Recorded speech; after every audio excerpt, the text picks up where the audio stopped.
seek medical assistance. However, UBI can solve this since it provides guaranteed basic income to every citizen, intended to lift them above the poverty line. By providing financial aid, people will not only be able to afford medical help, their mental health will also be better since they are no longer under financial pressure and stress. Multiple studies from around the world demonstrate basic income benefits mental and physical health, lowers depression, illnesses, while increasing access to health treatments and healthier housing situations. Further, since basic income is provided for life, it gives a floor for social and economical growth. Unlike needs tested that claims to be welfare programs, will only produce anxiety and have unreasonably high application standards. This is also true for Taiwan. For all the recipients in Taipei, only roughly 5% of the people in need are actually eligible for welfare benefits. For global reports for research on infectious diseases of poverty, put together by the European Commission and the World Health Organization and TDR, this offers a clearly rational relationship. Poverty creates conditions that favor the spread of infectious diseases and prevents affected population from obtaining adequate access to prevention and care. Ultimately, these diseases disproportionately affect people living in poor and instrumental in cultivating living in poor marginalized communities, driving a vicious cycle of poverty and disease policy. It's instrumental in cultivating conditions that allow diseases to spread. According to UBI Taiwan, from 2001 to 2020, average life expectancy of the most deprived townships was 73 years, a full 8 years less than the richest areas. Proving poverty will have a devastating impact. Without the help of UBI, poverty would create conditions for diseases to spread, trapping families in the cycle of poverty-disease, which also have been proven could be disseminated economical growth, such as we saw in the COVID pandemic. Now moving on to my second contention, entrepreneurship. UBI creates economical freedom and entrepreneurship and solves poverty. First, a Mawai Center report illustrates how UBI facilitates a thriving social mission ecosystem with enhanced risk-taking abilities afforded by the removal of mental stress that restricts productivity and innovation.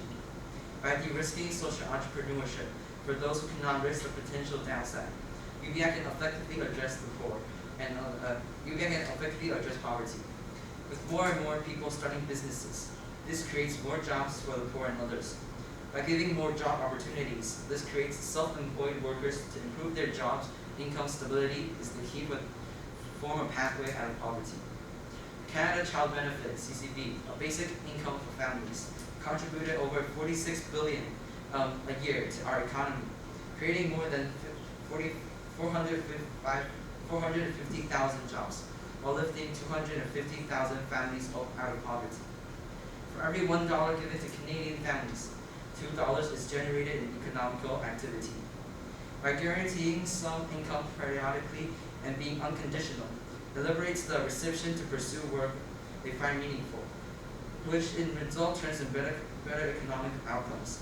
Another research from Alaska shows income from permanent funds divided this between 15,000 and 25,000 Alaskans above the poverty line each year. Further estimates reveal that PFD has reduced Alaska's poverty rate by 3% points on average over the past 5 years. About 25% more people would have fallen below the poverty threshold without PFD. Thank you.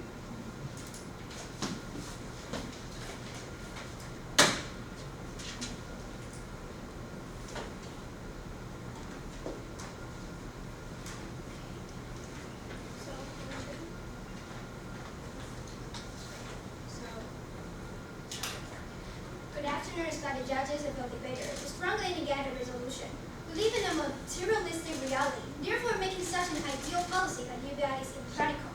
Giving money without missteps seems equal and efficient at first sight, but we'll prove that opposite is true. People who live in poverty need more than just money. UBI has many flaws. Not only is it extremely expensive, a substantial change in tax rates and efficiency is also a big concern. Please note that we are not denying the potential benefits that UBI could bring. We just say that it can't outweigh the pros. Contention 1. There are two main issues of operating UBI, which makes it impractical and hard to sustain. Issue number 1. It is too expensive. The costs outweigh the benefits. A paper from economist John Kay from the University of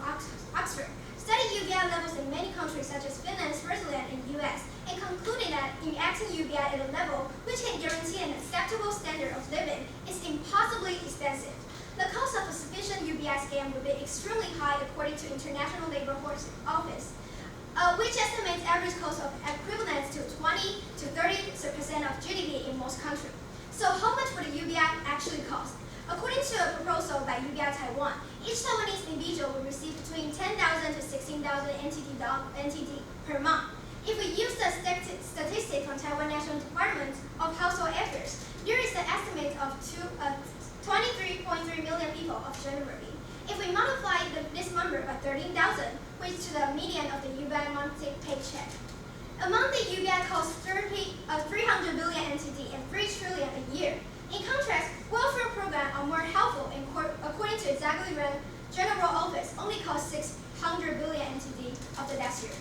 Issue number 2, the system of UBI is actually unequal, causing waste of resources. First of all, universal basic income would just be that universal.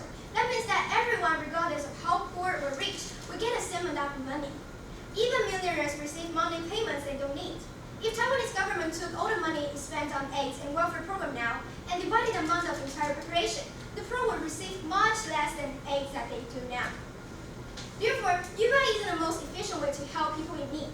Second, a working economy marketing system is made up not just for employees but also employers. UBI pressures and is unfair to employers in 2 ways. 1, it could discourage the employees from working, leading to insufficient labor personnel. 2, employers usually earn higher incomes and face a higher progressive taxation. This punishes the upper and middle classes unfairly. There is no evidence that adding more surtax to wealthy will increase economic growth. It may even harm growth because it discourages saving and investment. Especially since Taiwan is a center of economic strength, has already shifted from small and medium-sized enterprises to big business groups such as TSMC. Their effects are ultimately leading to the collapse of the economy. Third, there is still much uncertainty regarding how much UBI reduces income inequality in the real world. Most UBI experiments have been too small and short-lived to affect a large-scale problem. Only few countries have adopted from UBI of a large scale, and the evidence from those countries is mixed. This means that UBI is a poorly targeted policy that makes the policy inefficient use of financial resources. Condition 2, UBI doesn't address the root causes of poverty and could even deteriorate the current situation. First of all, UBI could create a new class of people dependent on governments for their livelihood. Economists also indicate that governments should focus on creating jobs and raising wages that work even more reliable and sustainable way out of poverty. The unconditional government assistance, the primacy of universal income has no track record of failure that hurts recipients of increasing dependence on government based on test experience on a closely related negative income tax policy. Second, UBI removes the incentive of work, adversely affecting the economy and leading to labor and skill shortage.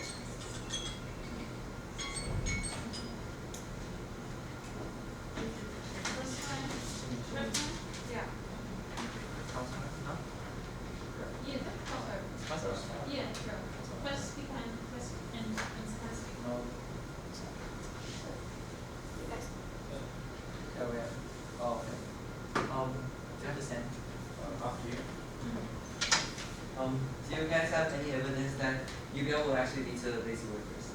Yes, we have evidence to prove that. We will give it to the next. Okay, so how does UBI fund? What? How does UBI fund? Like where is the money coming from? We can, right now, there's a lot of money being, okay, let me find the evidence. Okay. So right now, there's basically about $1.4 trillion spent on crime, 2.3 trillion spent on healthcare and other welfare programs.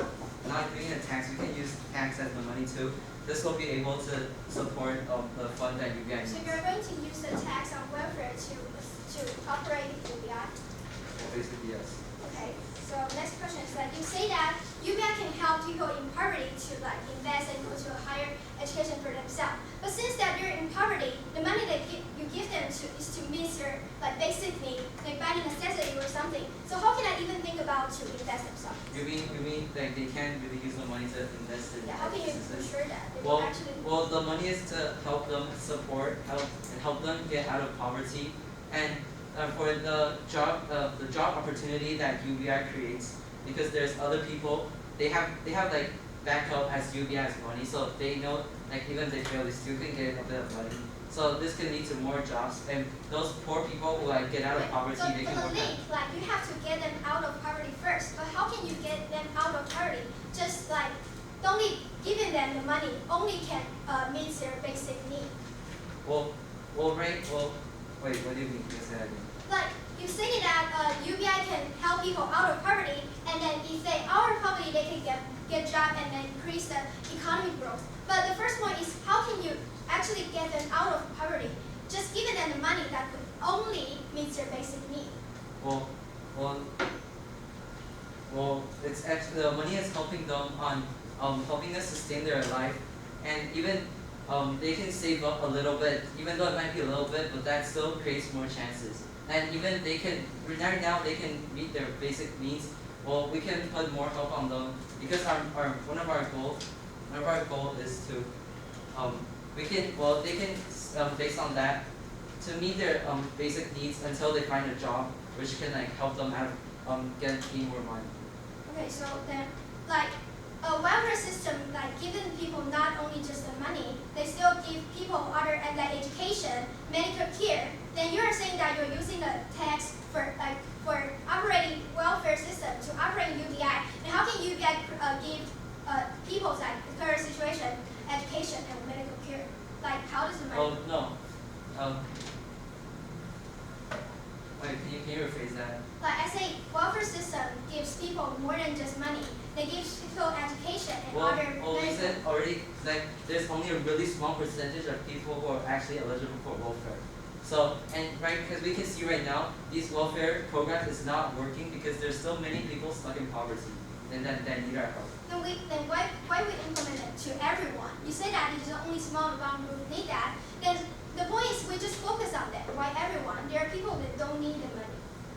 Well, for them, so you're saying we should put only like money on the poor rather than to everyone? Yeah. But UBI.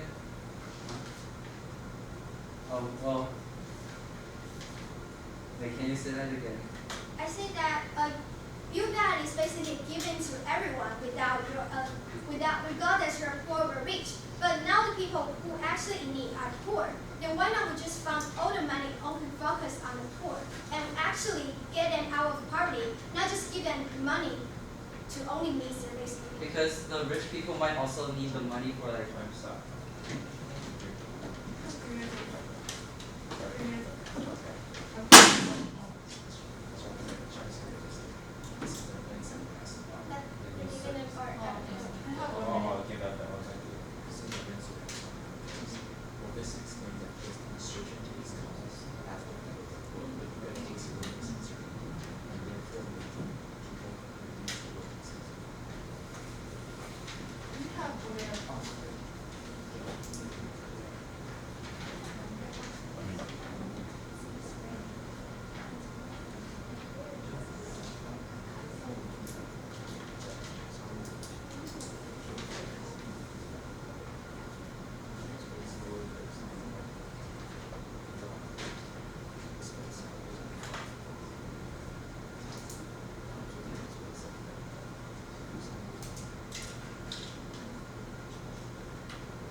So my time starts now. So firstly, I'm going to address what they said about UBI causing lazy workers and disenfranchised people. This is an true assumption because unlike welfare programs that often have unreasonable application standards, people wouldn't have to meet any conditions in order to get the benefits from UBI, meaning there will be no reward or benefits for them to be unemployed. And UBI will simply give people more choices, including encouraging them to start their own businesses and opening up towards more job opportunities. And there will always be people who are willing to delay instant gratification and continue to work hard for a later reward. And one option decided, you guys already conducted on the Alaska Permanent Fund, found no real impact on full-time employment rates, and actually showed that the part-time employment rate increased by 70%, proving that their claim of a small workforce is wrong. And jobs tend to be pretty central to our sense of unity and human dignity, so therefore free money won't be enough to prompt people to give their careers and to stay at home. And further, economic security costs like UBI will actually embolden the people to start new businesses, take risks, and explore innovation that will help the economy thrive. Okay, now secondly, addressing what they said about it being really expensive. Their contention is actually false because not investing in UBI will actually put Taiwan into more debt due to the consequences that come with crime and also many other aspects. A report by the Chief Public Health Officer in Canada estimates that investing $1 in UBI for children saves up to $9 in the future. And this means that if we invest in UBI now, we can save more money later, which can be reinvested into the economy. And the government already pays so much money dealing with childhood poverty, with 1.4 trillion spent on crime and 2.7 trillion spent on healthcare and other welfare programs. And all this is due to the impact of poverty. And this is not even counting the financial issues caused by adult poverty. So it will obviously be cheaper for our government to pay money to prevent poverty instead of just trying to fix the damages after it's already been caused.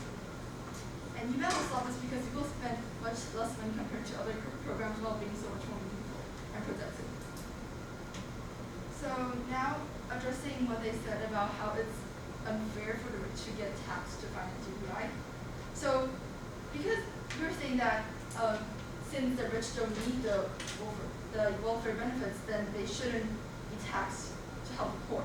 So are you saying that we should just let the poor continue to get stuck in this cycle of irreversible poverty and leave them to sink or swim and don't help them at all?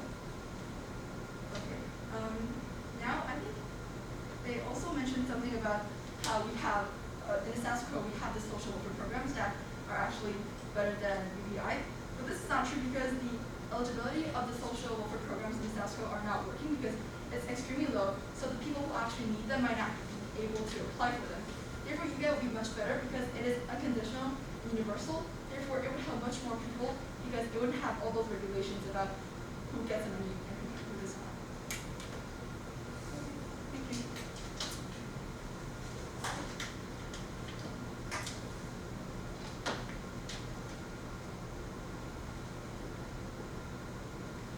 Can I use 1 minute for time, please?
I'm good.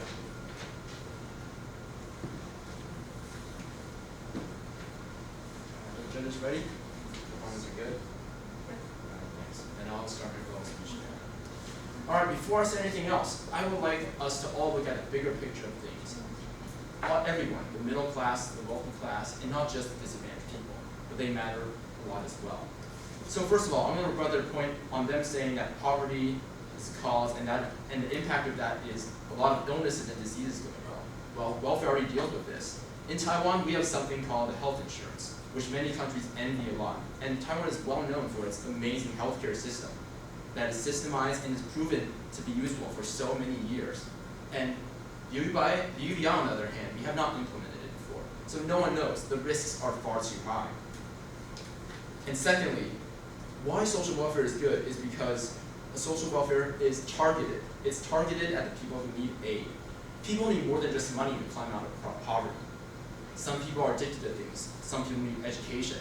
UBI only throws money at them, but how can you ensure that they can use this money wisely and spend it on things that they really need? Also, another point that I would like to say is that UBI decreases the work incentive. Our opponent says that UBI can increase entrepreneurship, but this is a really hard thing. Not everything comes by just human money. To be an entrepreneur, you need to have ideas. You need to have education as well. Can this all just come from UBI? I need proof that UBI can solve entrepreneurship and bring a lot of people out. How many percent of people can succeed in entrepreneurship if you give them a UBI? Is there any statistics that back this up? And also, this ultimately causes the decrease in the workforce. If what they say is true, and a lot of people quit their jobs to be entrepreneurs, then that means the workforce of Taiwan actually decreases because of UBI. And this is a very serious issue, because if you decrease the workforce, labor force decreases, and overall economy drops a lot. So, this is an impact that we cannot face. They also gave an example on Canada, saying that $1 given to each Canadian family can generate $2 in revenue. But which families are they giving to? The poor, the rich? For how long? We all need more statistics to back this up. Also, the experiment that they're referring to might be the Mincome experiment that ran between 1975 and 1978. This experiment was 30-some years ago. The state of economics is so much different now. The federal Canadian government stated themselves that they funded 75% of this scheme, and the province funded for the remaining 75% was by charities. The scheme only lasted from 1975 to 1978 because it was way too expensive. So the government decided that the overall cost of the experiment was too high. If you would like evidence, we can provide for any time. Furthermore, labor market effort decreased 1% for men and 3% for married women and 5% for unmarried women in the Canadian scale. So actually, work effort does decrease. And this led to negative media reporting and reducing public support for this experiment. Therefore, UBI did not gain the support in Canada. Also, they also brought up Alaska, but data from the Alaska Permanent Fund found that poverty rates for children have increased. And this is echoed by findings suggesting that in both the short and long term, the Alaska Permanent Fund has led to an increase in income inequality. This is thought likely to be because people on lower incomes are more likely to spend their dividend on disposable goods, whereas those with higher incomes are more able to invest their dividend into things with long-term payoffs, such as home improvements or saving accounts. They wanted to solve the problem of UBI's budget with taxes, but like I just mentioned, if you tax the wealthier people, then you're going to get a decrease in investment, which will lead to a drop in overall economy. We need to think of the whole society as a nation, since this is a national scale level, costing us $3 trillion, and the current budget for Taiwan is only $2.54 trillion. So it's insufficient. Even if you double the tax rates, you're not going to get good results. Therefore, UBI is not a program that we want. Thank you.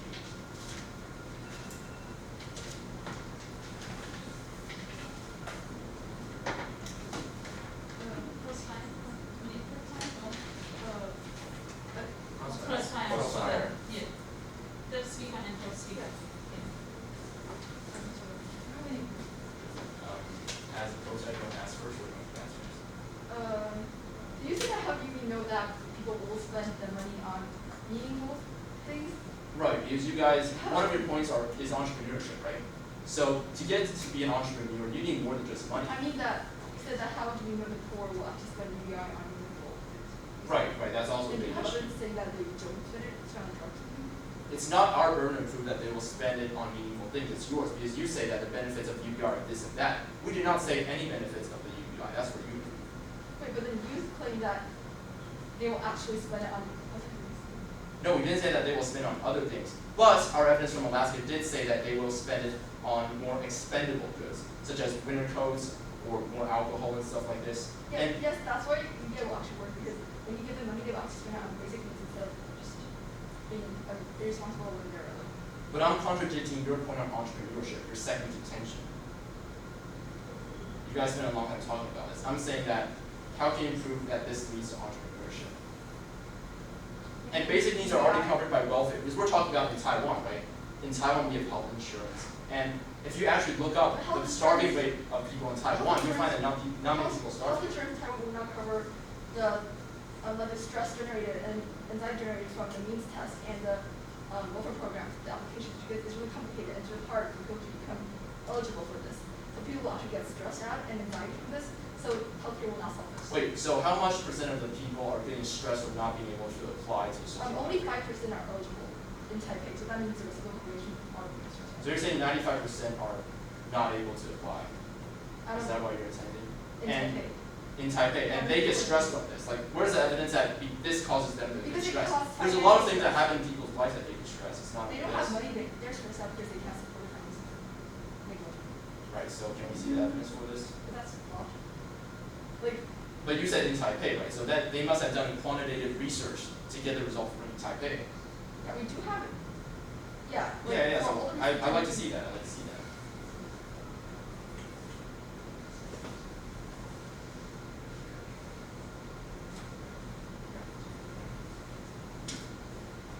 Thank you. Do we still have it? So, as I mentioned in my rebuttal speech, can you give me the statistics of which of the families the Kenyan government gives? So, because in your construction, you said $1 for a Kenyan family generates 2. It is And- for everyone because it's UBI and imperial. But which experiment? Is it the experiment that I mentioned? The The midterm Canadian experiment? ones? Yeah, Yeah. it's the same experiment, right? Wait.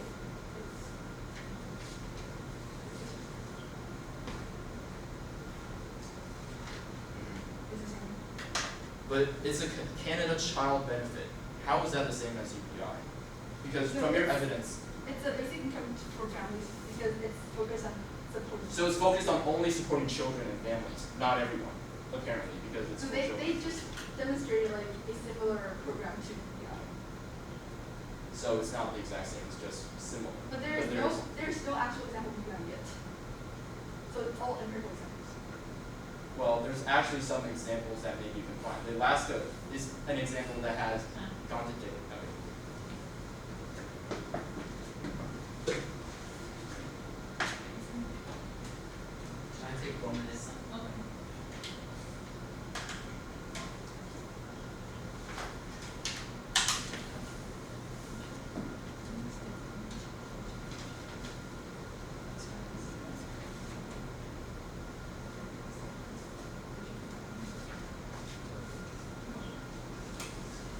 Okay.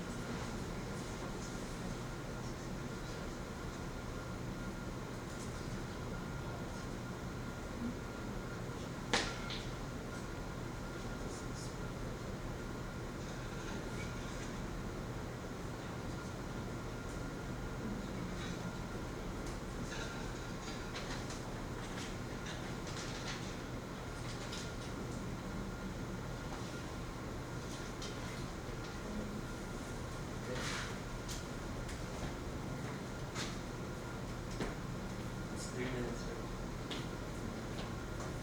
Comments are ready? Yeah, we're good. Yeah. My time starts now. Okay, so first, our contingent on health provides financial aid for not only people who need medical help, but also helps with their mental stress and helps with their financial pressure, because most of the welfare systems that you guys mentioned in Taiwan, they don't really apply to those who need. Only a really small portion of those who need it can actually get it, and they don't. As clearly we can see right now, the status quo is there's lots of people in poverty and there are diseases spreading and stuff like that. However, this clearly shows that right now the social welfare isn't really working, so we need a change. And by giving these this money for these people in poverty to sustain a little life until they get a job of their own where they can work for themselves, this is going to help them. And you guys talked about something about our evidence being really outdated, but our evidence, our shows are pretty modern timed. And now moving on to what you guys said about poverty is caused with diseases and Taiwan healthcare and health insurance is pretty good. But we can see that there's a lot of healthcare stuff people still have to pay for themselves, and also these high risk and it's not helping the people who are under stress. You guys also talked about if you give them money, you're not sure what the people are going to do with it. But cases of like drugs and alcohol, they don't really happen in Taiwan. And for people who are almost like dying, for the little money they're going to use it in order for them to survive. And also, you guys talked about decreasing workforce if you get UBI. However, we show that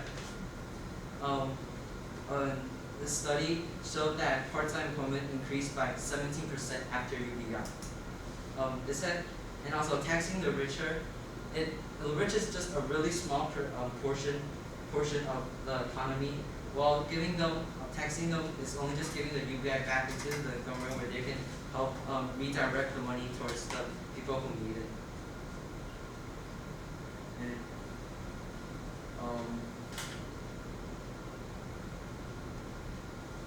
And without UBI, poverty would create conditions for diseases to spread, which is already happening in many of the circumstances right now. We need to change the status quo.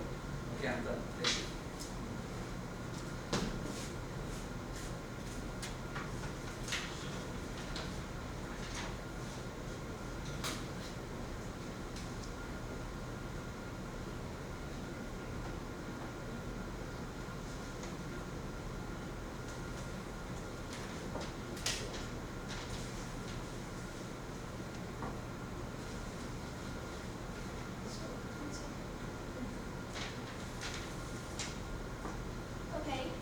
Our summer speech, there are two things that already have argued about is about poverty. That UBI can actually solve the poverty. Like, let's look at this impact by magnitude and typhoid impact. First of all, magnitude. The people who actually benefit from UBI is very small amount of the people, and those people, like they say that your welfare system made them they cannot get actual benefits from the society, but UBI is not a solution to it. UBI to give it to everyone, but the means tax clause cannot be solved by UBI. It's because they say UBI can give them money so then they can get out of poverty. But we're questioning about the link. UBI, when UBI solves the poverty, so eventually they can get them to get better job and then help the economy to increase. But before we see that the economy to increase, we have to solve the poverty. But they still have not given us any very clear link to how does the UBI actually can get people out of poverty. Because UBI is only the money that can only maintain their basic need.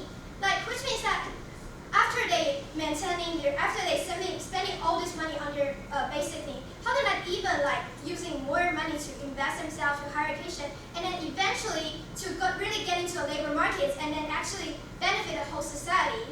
And they say that the rich will actually also benefit from the UBI, and they say that add tax on them is not actually a bad thing because they're only a small they only take portion of a very small population. But it has a very big impact in the society, even though they're just a very small groups in the society. It's because most upper classes, they are own companies, and we have said that UBI in our CS and rebuttal, we say that UBI actually decrease their incentive to works, so that there's no more, it will cost them insufficient to labor markets, so that eventually UBI would not benefit those rich and employers because it reduces the labors that they can use and they can actually help the economy to grow. And also, how long does it take to actually see the economic growth? Since there are so many uncertainties to every link to the final result, economic growth, it takes so much time before the cost actually damage the society. We mentioned that in our CSRS that UBI costs a lot. It takes so much money that would actually exclude the welfare system we have now. And the question is, how can UBI, how long does we have to wait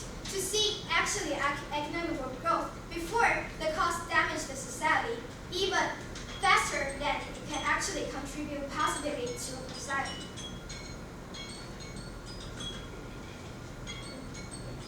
When crossfire?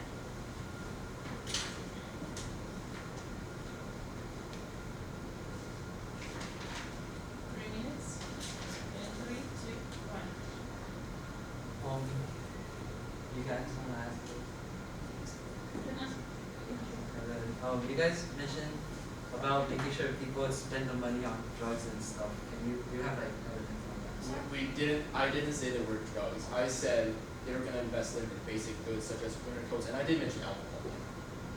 But we mean that since the people who are receiving the basic income, they need to sustain their life before they can actually go for other luxuries like or something. But then, do you have evidence that saying that people will actually use that money for like irresponsible purposes?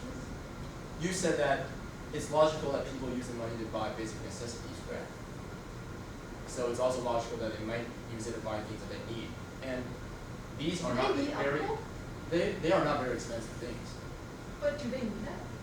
Alcohol is a consumer good, which means that it's a normal good as well. But alcohol Al- will not keep them when- alive while the basic needs they need to fulfill their basic needs first, and they can go like look for other luxuries. Yeah, and that's what we're saying. We say that UBI only fulfill their basic need. Then how can they have extra money to actually spend other things in higher? It just Oh, links we to like- our conception of entrepreneurship, because entrepreneurship will create more job opportunities for the poor. Therefore, they can work while they still The receive poor, money. they can use the money to like sustain their life until they get a job that they can work for How long themselves does that for. take? How long does that take to see that? Just by giving someone 10 to 16K Taiwanese dollars doesn't mean that they can be an entrepreneur. You need ideas, you need education, you need philosophy. For the middle class and upper class, maybe because they now have a more stable income, they know they have you guys to back them up, they're more willing to take the risks So for they oh, like own businesses, and entrepreneurship. there will be more jobs created in businesses that the rich open to the poor. Alright, what's your definition of middle and high income? Because I'm getting mixed up. Because in your constructive speech, you said that you're mainly targeted the disadvantaged with all the poverty causes stress issues. What's your definition, or how do you define middle and high income? Well, more like people not living in poverty where they can have like jobs that sustain for themselves. Yeah.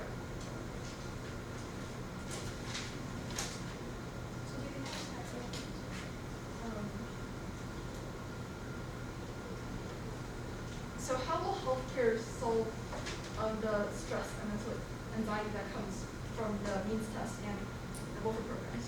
Like welfare fix the symptoms that we have the stress, but you say that this is because like the stress and anxiety is caused from the financial problems. But welfare system is not only healthcare; it's also like it also give money to the people. It's not only that you give education, that you give basically everything. But it's really hard to apply for those benefits. Like welfare.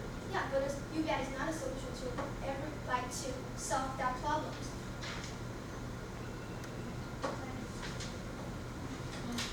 We'll move to final focus. Okay, time, you have Like 1 minute. 1 minute, 1 minute.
still a much better solution compared to, in some part, compared to the welfare programs that the Khan insists will work. Because welfare programs have really, really low eligibility. This means that people who truly need them might not even be able to apply for them.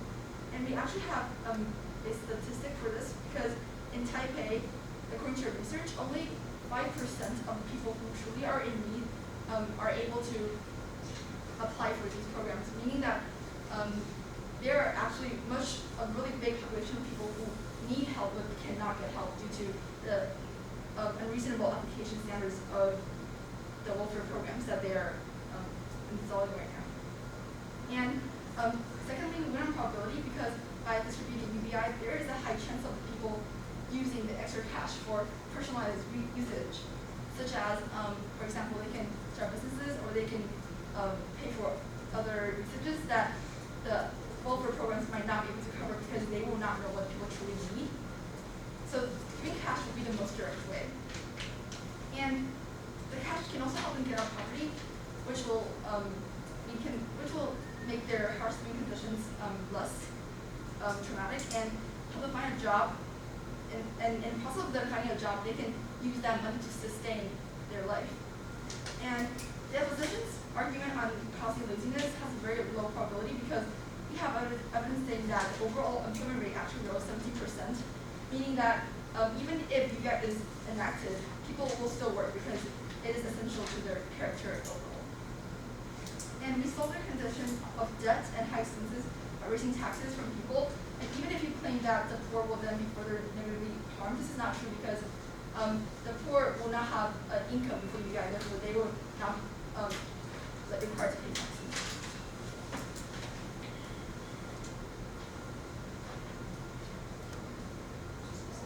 How much do I have left? 2 minutes. I'll use 1.5. Okay. Just a random number. Is there anything before we move on?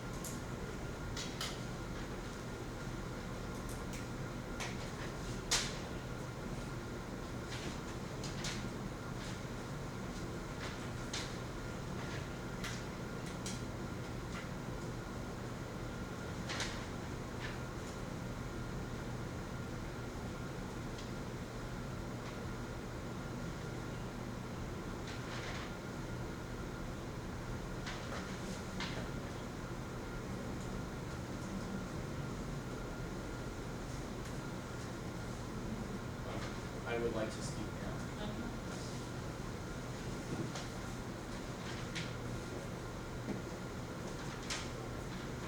Alright, are the judges ready? Yes. You guys good? Alright, so I'm going to start my final focus speech. Through this debate, there's been a lot of big arguments. I'm going to summarize why we've won the two biggest ones for you. And before that, I'm going to assert a very important issue, which is the cost. Our opponent completely dropped our contention on the cost. And they only say that they're going to increase taxes and taxing the rich people because they are the ones that earn more and take away from the poor, maybe.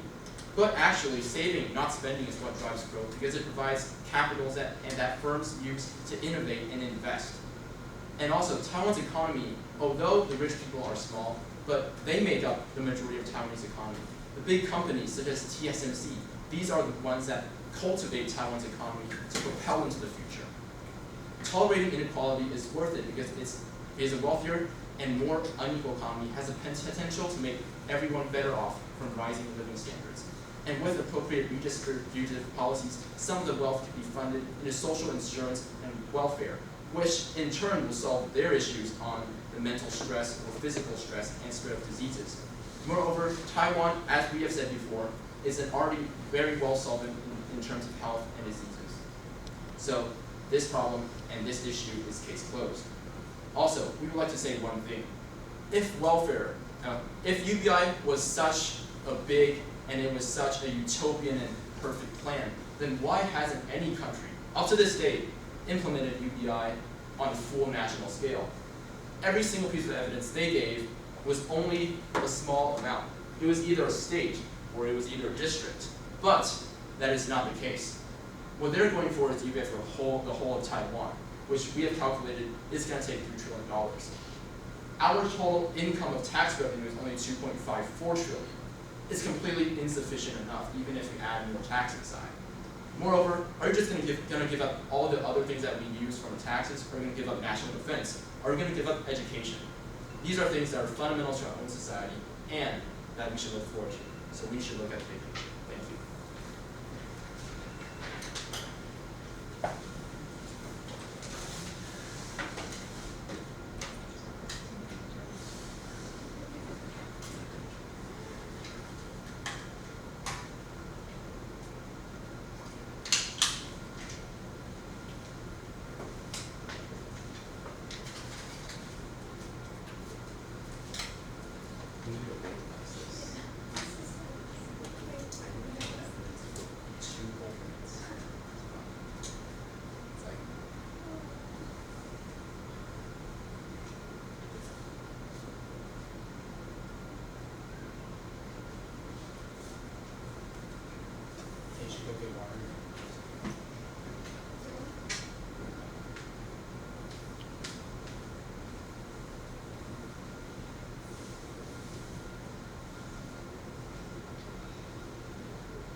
Congratulations to those guys for your performance. I can tell that both of you must have spent a lot of time preparing for this debate. And since it's a policy debate, I will start on necessity. Okay, so why should we implement UBI?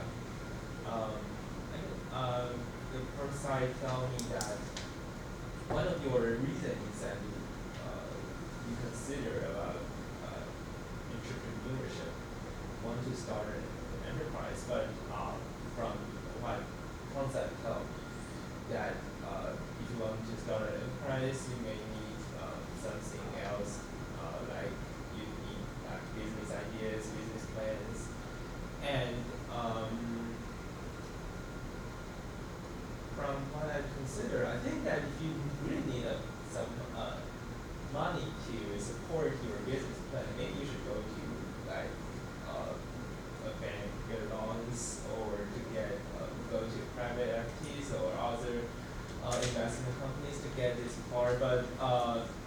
course, the concept didn't really talk much about this, so it's not on my comment list. But that's what from my previous experience or my common sense, I think it's a little bit weird to hear that. But since I don't think it really affect this part, so I would consider it exists. This contention exists. But next part I would like to talk about is the region 4. In my opinion, I think region 4 is like a relative adjective. So when we talk about someone is poor or someone is rich, you need to consider who you are comparing him with. Or if you compare me to Bill Gates, oh, I'm so poor. But if you compare me to students from elementary school, maybe I'm a little bit rich. So why I'm talking about this is like if we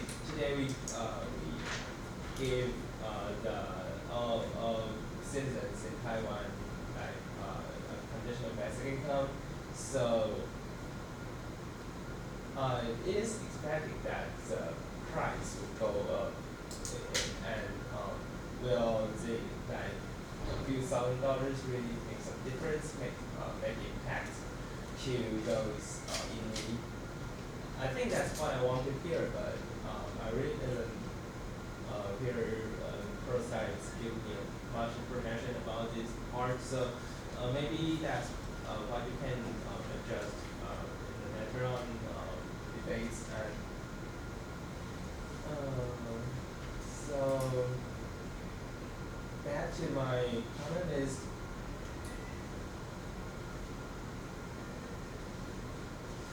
the last part I decide which side I can vote goes to depends on whether your policy is feasible or not.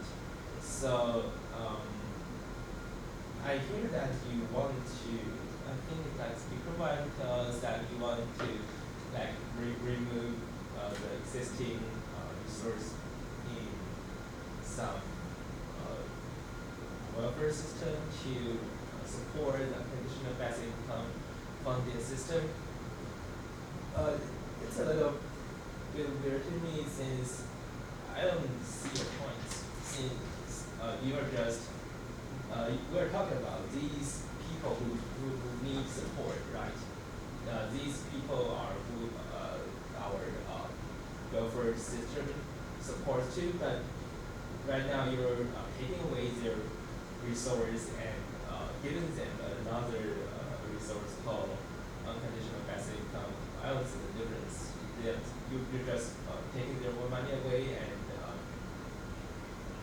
put all the resources back to them again. So that's why I'm wondering about. That's why I give my votes to the comments, since I can't really understand how the pro sides policy going to work out. Thank you. Okay, for my comment, I would say that I think this is by far the best session I've enjoyed. You know, the both teams were very strong, you know, in articulating their points. I really commend both of the teams for that. To start maybe from the con side. I know sometimes it's overwhelming because you want to retaliate to put your points forth, but do give the other team a chance to ask questions, especially in the first crossfire. To go back to the pro team, you had a lot of points, you know, starting from maybe how you think the basic income will have an impact at a family level, at an individual level, thus having a whole influence in the whole community, in the whole system, being healthcare or education, or you have a very great story to that. And even though I felt like he didn't come up with good evidence, especially to retaliate, because keep your ears open from your opponents when they ask questions. The one standing question that they ask is how long? If you guys are saying that this income will actually help in turn to improve the economy of the whole Taiwan, but how long will that take? Okay, the other study is saying that for every penny spent, you get an extra penny. But how long did it take for those countries who have instilled that kind of system to actually see the results? So that was one standing question, really, which then made me to stick with corn. Otherwise, yeah, I was really beginning for corn. Yeah. Okay, thank you. That's my turn. And still very good job for both of you. Let me start with the com side. You're really powerful country. You're way to speak and provide your argument. However, a few things I would like to mention, and maybe you can improve in the future. So for the first, one of your arguments is about you try to criticize or mention the UBI somehow discourage the saving and investment. That's good point and very interesting. But somehow I didn't hear the following evidence or supporting anything with that argument. So if you can try to elaborate a bit more, then that would be a very interesting topic and argument, I would say. And the second thing is like most of the com side today I hear so far, they keep emphasizing the inflation. But good point, you didn't do that. Because inflation is a very complicated issue. It's not just about money, not just about subsidiary, demand on supply. It's more about global context, about international logistics also. So good point. Don't take the topic that you don't really familiar with, and even for the process as well. I mean, it should be in your future debate competition or any public speaking. And from the com side, you also mentioned the UBI will reduce the incentives of work. That's a good point as well. Somehow I buy that point, but again, you need to elaborate more. Do you have any evidence? Do you have any kind of statistic or even the stories you can support that? And that will make your argument even more strong and more convincing. So for the pro side, let me also give you some of my comment. Because today is my third time to see both of you, but still very good. I mean, you keep emphasizing the healthcare and entrepreneurship, and I'm not quite sure, but the third one is about the coverage of the poverty people. But some people cannot really apply for that, traditional social welfare. And for the entrepreneurship, here as the com side criticizing you, how can you prove that the little money give to the poor people, they can establish their own entrepreneurship? That's a very big question. And from my personal suggestion, maybe you can take a look of the microfinance. Microfinance is a financing tool which provides little money to poor people and help them to support their own business in Cambodia, India, Pakistan, or even some other countries around the world. So that could be a strong argument you can fight that. And the com side try to criticize another issue is about if you can only have very little money to match the basic need, how can you further develop your education, entrepreneur, or etc., etc. For that point, actually you can somehow try to, that's my personal opinion, you can try to say if the basic need cannot be matched, cannot be satisfied, how can we develop the education or the entrepreneur or business opportunity? So try to put the ball back to the concept, and I can make your argument stronger. So overall, to both of you, I mean, very good. I really appreciate and enjoy your debate, your competition. And once again, maybe I gave that to you this morning, but now I also want to give you a concept. The debate or the public speaking doesn't need to be full of scientific data or the evidence. Somehow show some emotional story, show your own story. Take the president's speech as example, like Obama or even Donald Trump. They don't keep saying like America's number or economic growth. They somehow talk about their childhood, talk about the grandmother in Mississippi State, for example.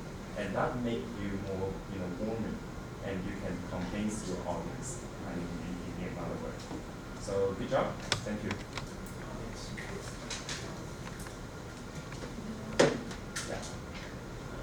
Yeah.